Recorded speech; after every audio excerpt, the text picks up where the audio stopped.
De volta aqui com mais um Escolas do Conhecimento pelo Sistema Educativo de Rádio e TV Univale. Hoje estaremos falando sobre a atuação do biomédico na bioinformática. Pois é, o biomédico que é um profissional com formação generalista e dentre as 36 habilitações possíveis da profissão, como análises clínicas, estética, reprodução humana assistida, entre outras, existe a possibilidade da atuação na área da bioinformática. Para falar sobre o assunto, recebemos em nosso estúdio a docente do curso de biomedicina, Franciele Samantha Bor Florencio. Primeiramente, Franciele, seja bem-vinda aqui ao nosso estúdio. Obrigada, bom dia. Para começo de conversa, Franciele, o que é bioinformática? Bem, a bioinformática, ela na verdade, ela é um campo bastante interdisciplinar e multiprofissional. E ela vai utilizar de ferramentas de informática para resolver problemas biológicos. Então, a gente vai utilizar ferramentas de aprendizado de máquina, inteligência artificial, para resolver ou criar soluções, na verdade, né, para problemas biológicos. Por exemplo, como a gente teve nessa época de Covid, né? Criação de vacinas, enfim. Então, utilizaram de ferramentas de informática para isso. Agora foi um momento propício, então, foi aquele boom. Deu um boom realmente nessa parte da bioinformática em si, né? As indústrias farmacêuticas, elas já utilizam bastante a bioinformática para fazer aquelas análises iniciais, toda vez que eles querem criar um novo medicamento, né? Então, é algo bastante comum já para essas indústrias.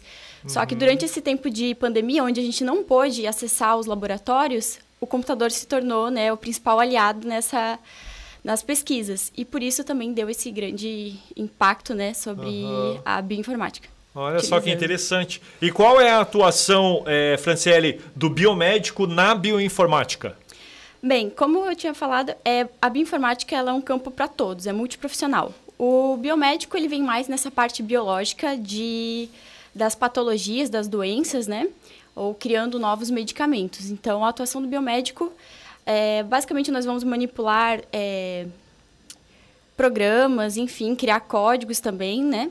Para trabalhar com esses dados biológicos, acessando base de dados de enzimas, proteínas, enfim, tudo isso, como que foi no caso do Covid também, né? Para desvendar como que é a estrutura do vírus, como que é o RNA viral, enfim. Então, o biomédico ele pode utilizar de ferramentas de informática para fazer isso. E como a bioinformática é utilizada na Univale? Então, agora na Univale, nós, professores, professora Anitta, Rodimar, professor Bruno, e entre outros, nós estamos reativando o LIA. Então, começa uma nova era do LIA.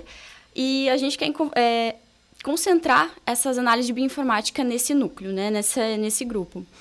Logo, aqui na Univale, podemos fazer bioinformática nesse laboratório. Então, todo mundo que tiver vontade de trabalhar com essa parte, né, de inteligência artificial, de mineração de dados, trabalhar com banco de dados também, pode entrar em contato conosco, que é ali que a gente está fazendo, vamos começar, na verdade, a trabalhar bastante com bioinformática. Então, quem tiver interesse, a gente está no bloco B6 e pode entrar em contato com a coordenação, enfim, que eles vão direcionar a sala certinho. Que legal, isso casa bem com a próxima pergunta. Quais as características pessoais que devem ser levadas em consideração na escolha dessa habilitação? Na verdade, o biomédico bioinformata não é bem a habilitação, né? Ele pode ser pesquisador, pode ser analista clínico, por exemplo, eu sou analista clínica, mas trabalho com a bioinformática. As características, resiliência, porque trabalhar com computação, quem é da área de biológicas, é bastante complicado, né? Geralmente esse é o grande impasse, você tem que aprender uma linguagem de programação, estatística, né? Então, aprender a manipular dados. Eu acho que essa é a grande questão, né? Muitas pessoas desistem logo nesse início de processo, mas tem que ter resiliência, saber que o programa não é só utilizar essa ferramenta, tem que entender o que você está fazendo, né, para dar certo. Eu acho que é a grande característica. E, claro, sempre aprendendo novos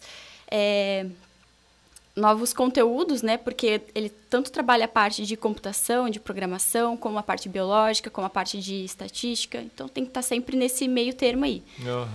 E quais seriam hoje os principais desafios da bioinformática no Brasil? No Brasil, bom, já parte do início, né, dessa questão de que a parte das ciências biológicas não se mistura muito com a computação. Então, isso já é um grande impasse, né? Porque não tem essa intersecção entre esses dois cursos, que é a bioinformática. Mas também ao desenvolvimento desses grupos dentro das universidades. Agora nós queremos aqui na Univale criar esse grupo, né? Dar início ao que já é feito em todo o mundo, basicamente, né? Então, as universidades de ponta utilizam sempre ferramentas computacionais para as pesquisas, né? E é o que nós queremos fazer aqui. Inclusive, durante o período mais crítico da pandemia, a Franciele participou com a gente, de forma remota até na época, né? E o seu trabalho de conclusão de curso tinha a ver com essa área, Franciele? O meu trabalho de conclusão de curso não, mas a minha dissertação sim. Dissertação, Eu utilizei produtos naturais derivados de plantas, né? Aqui, de uma planta nativa de Santa Catarina.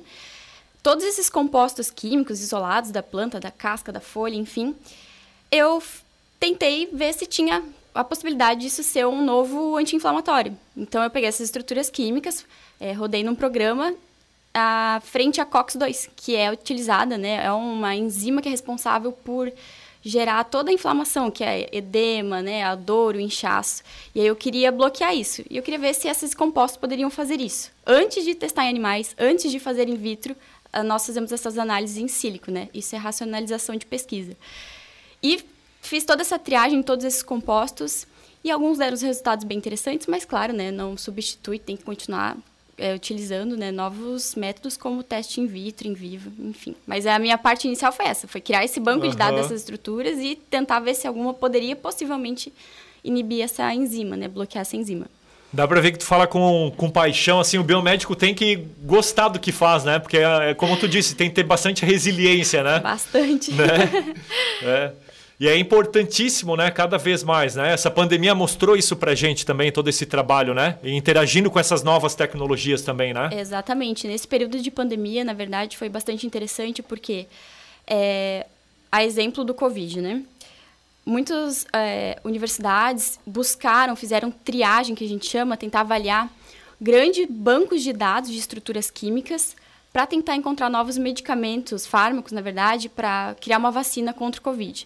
Então, se você procurar hoje em dia no PubMed, enfim, uma base de dados de artigo científico, vai ter milhões, né? Porque foram feitas milhões de pesquisas sobre isso. Mas também, dentro da análise, dentro da inteligência artificial, por exemplo, aqui no Brasil foi feita uma pesquisa utilizando radiografia de pessoas com Covid e sem Covid, do pulmão.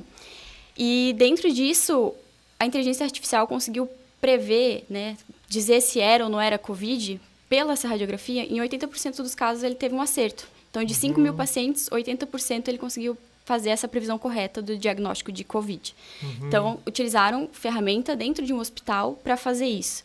Não só isso, né, aqui no Brasil, a gente tem a biomédica, né, que é a Jaqueline, que foi a primeira a sequenciar o genoma do coronavírus, né? Então, isso também é um grande passo. Essa é a chamada de bioinformática clássica, né? Vai trabalhar com DNA, RNA, e tem a bioinformática estrutural, que aí já parte dessa ideia de criar novos fármacos, né? Frente a enzimas, proteínas, enfim. Então, tem vários exemplos de uso de ferramentas de bioinformática para essa parte biológica. E dessa vez, né, nessa pandemia, foi essencial. Que legal, então. O tempo passou rapidinho. Aqui a gente recebeu no nosso estúdio a docente do curso de Biomedicina da Univale, Franciele Samantha Bor Florencio. Franciele, obrigado pela sua participação. Até uma próxima. Obrigada. Esse foi Escolas do Conhecimento de hoje. Até o próximo programa.